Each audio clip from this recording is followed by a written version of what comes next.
new reporting in Semaphore this week, and we can put this element up on the screen from media reporter Max Tanney. Headline, Journal still can't confirm January story about UN agency for Palestinians. And so, Saagar, if you remember, the New York Times and the Wall Street Journal both simultaneously, roughly, reported two facts. One, the New York Times reported that Israel had said that 12 people affiliated with UNRWA employees, had participated in some way in the October 7th attacks. The Wall Street Journal then quickly followed with an explosive story that said that according to intelligence sources, 10% of UNRWA employees had some affiliation, and they were very loose in their definition of affiliation, with Hamas, or Palestinian Islamic Jihad. In the wake of that, the United States immediately suspended all aid going to the primary aid organization supplying, doing relief efforts in Gaza, ultimately leading to a congressional ban on U.S. funding, as well as to other countries around the world also suspending funding for UNRWA, which no doubt led to a significant number of deaths in Gaza, but also escalated the amount of suffering probably exponentially between January and where we are now. And so what Semaphore did is they checked in on this reporting that the Wall Street Journal had done on this 10% figure. And I'll read this quote from a private email that was sent by Elena Charney, the chief news editor, that an email obtained by Semaphore. She wrote, quote, "The fact that the Israeli claims haven't been backed up by solid evidence doesn't mean our reporting was inaccurate or misleading, that we have walked it back, or that there is a correctable error here." So in other words, the Wall Street Journal, according to Semaphore's reporting, worked extremely hard to try to back up what it had already reported. It talked to intelligence sources in the U.S. and Israel. It did its own forensic efforts to try to verify what they had already reported was the case. And they were unable to do so, and they basically concluded they can't stand up this reporting. But they say, we're standing by it because all we said was that Israel made this claim. Now, if you go back and read the Wall Street Journal report, on first reference, all they say is intelligence sources. Wall Street Journal is an American newspaper. The strong implication there is that you have American intelligence sources that are making this claim. They reference intelligence sources like 14 or 15 times in that article. Only one time do they say, "Oh yeah, by the way, these are Israeli intelligence sources that we're relying on here." And so yesterday, I asked State Department spokesperson Matt Miller about these revelations from Semaphore. We can roll this clip. I'm not sure if you saw, there was a report in Semaphore that the Wall Street Journal tried valiantly to try to confirm its reporting on the UNRWA allegations made by Israel. Talked to American intelligence sources, Israeli intelligence sources, were completely unable to substantiate them. Does the State Department have anything new about those UNRWA allegations? And in the future, will the State Department consider allegations coming from Israel differently, given that these have not yet been backed up, but such drastic measures? So I did see that report, and I think it is a good time to remind everyone that the action that we took was not in response to information that the government of Israel brought to us. It was in response to UNRWA coming to us, and UNRWA saying that they had received these allegations from the government of Israel, and they found them credible. And so that was what led us to make the decision that we made. It wasn't getting anything from the government of Israel. It was when UNRWA itself said they found the allegations credible that we thought it was an appropriate step to take to pause the funding. Yeah, so he also, we went back and forth a little bit longer. He also alluded to a statement by the United Nations, which we can put up here, put up this Reuters element here. Basically, what the United Nations is saying is that they investigated Israeli claims that 19, because eventually they sent 7 more staff names to UNRWA saying that they had participated. They investigated it and found that 9 likely or very likely participated in these attacks. Now, UNRWA has also said, well, so first of all, UNRWA never said that the 10% claim, that 10% of their staff were Hamas, was credible. What happened is that Israel shared this dossier of about 12 UNRWA employees saying that they had various levels of evidence that they had participated on October 7th, and UNRWA immediately passed that on to the State Department. There's no evidence that they said, well, look, we believe all of this. They're just saying, like, this is what the Israelis have given us here.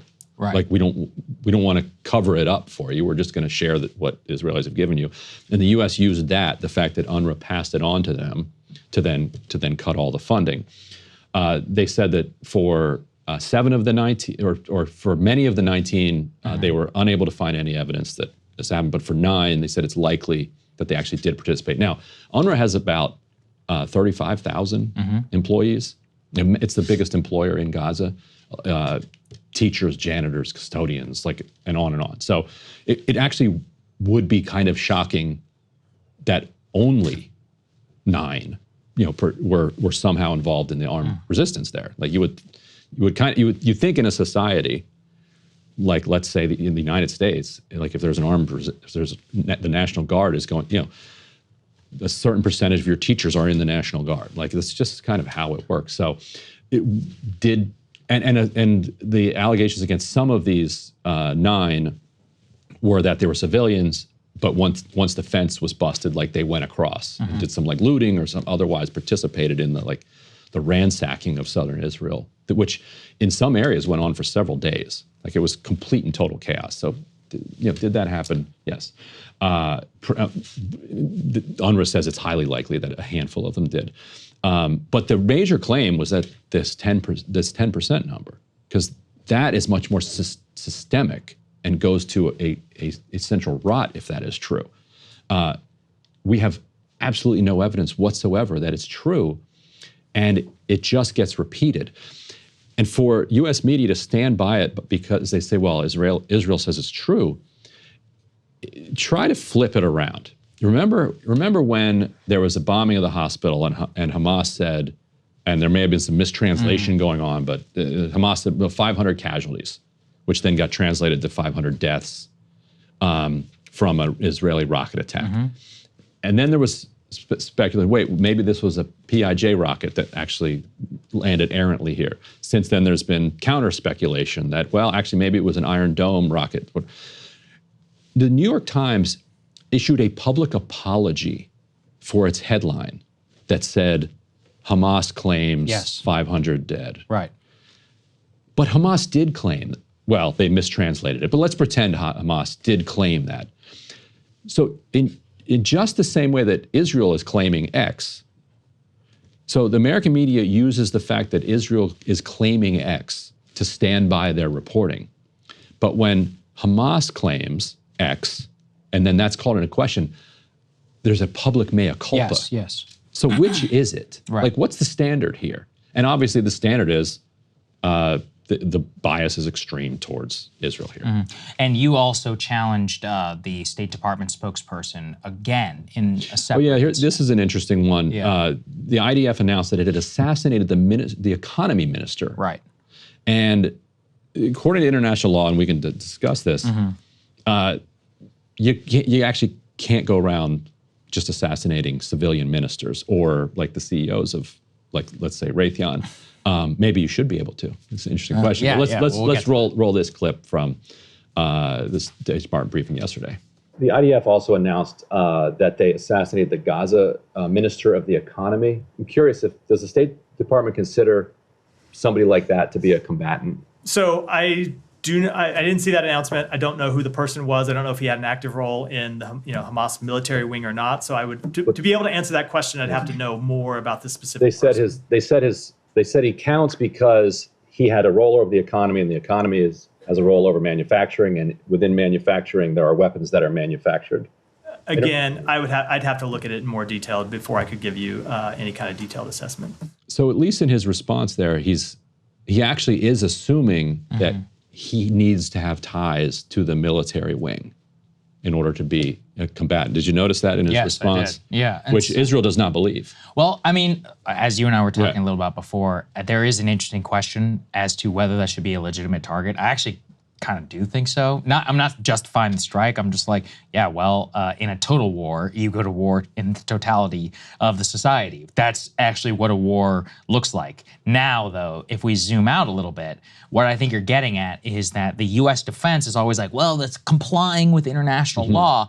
And it's like, well, obviously that is outside the scope of what a real total war would look like. I just think broadly, the media example of what you gave and the falling apart of so many of these stories in American newsrooms has really diminished a lot of their credibility. From the October 7 rape story that they've never retracted to the Wall Street Journal story, which had massive holes in it at the time. At every instance, a lot of these organizations, they bet their reputation by, basically believing their sources and then are refusing to issue retractions, which is just massively detrimental to their long-term reputation on any future conflict for what it looks like. And it's wild because Israel is not going to be mad at the Wall Street Journal. They got what they wanted. Yeah, they got what they wanted. They got what they needed. And the Knesset and the Israeli government was very clear at the time that they were trying to get UNRWA shut down and diminished and destroyed. And this was a method of doing that. It worked. So they're satisfied. If the Wall Street Journal at this point put an update, we can't verify any of this. Like it wouldn't be like all of a sudden Congress would then reauthorize funding for UNRWA. Like you won. Yeah. You got what you wanted. Congratulations. All right. Well, thank you, Ryan, for breaking that down. It was super interesting. Just another good media example of what all of this is going to look like. And as we continue to parse all of those events, I'm glad you were here, my friend. It was fun. We got the VP pick. That's a big show that people are going to remember for Breaking Points. We will see you all later. Hey, if you like that video, hit the like button or leave a comment below. It really helps get the show to more people. And if you'd like to get the full show ad-free and in your inbox every morning, you can sign up at breakingpoints.com. That's right. Get the full show, help support the future of independent media at breakingpoints.com.